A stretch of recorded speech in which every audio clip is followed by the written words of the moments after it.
Kamusta ka kabayan? Kung bago ka lang sa aking channel, pasuyo ng like and subscribe. Maraming salamat po. Ngayong araw ng Martes, January 23, 2024, mga kababayan, patuloy pa rin pong nakakaapekto sa ating panahon ang hanging amihan o ang northeast monsoon na kung saan ito ay tumatawa sa northern and eastern Luzon na nagpapadala ng maulap na papawiri na may mahinang pag-ulan, lalo na dito sa Cagayan Valley. Samantalang dito po sa atin sa Metro Manila, Ilocos Region, Central Luzon at Calabarzon ay asahan po ang pagkakaroon ng partly cloudy to cloudless sky na may mahina pong pag-ulan o tinatawag nating ambon. Samantalang sa ilang bahagi na ang ating bansa ay patuloy pa rin pong makakaranas ng bahagyang maulap hanggang sa maulap na papawirin na may tsansa rin po ng localized thunderstorm o bigla ang pag-uulan. Kaya patuloy po tayong magdala ng payong upang maging handa sa anumang oras na magkakaroon ng pag-ulan.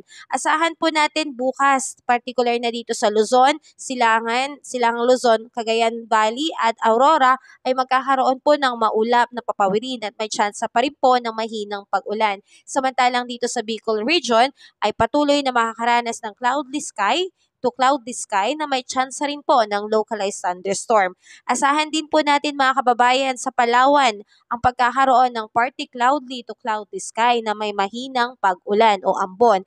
At dito rin po mga kababayan sa Visayas at Mindanao ay patuloy na makakaranas ng partly cloudy to cloudy sky na may tsansa rin po ng localized thunderstorm. Kaya sa kabuuan po, posible po magkaroon talaga ng pag-ulan sa ating bansa. Kaya lagi po tayong magdala ng payong para always ready. Samantalang meron po din pong itinaas na gale warning signal sa baybayin ng seaboards of Northern Luzon at seaboards of Central and Southern Luzon.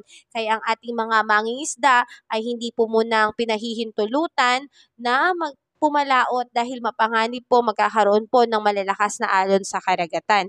Sa ngayon po mga kababayan, wala pa rin po tayong bagyong namamataan sa loob ng ating bansa. Ngunit may mga low pressure area po sa labas ng bansa na siyang direktang nakakaapekto sa ating panahon dito sa ating bansa. Muli, salamat at ingat ka palagi kabayan.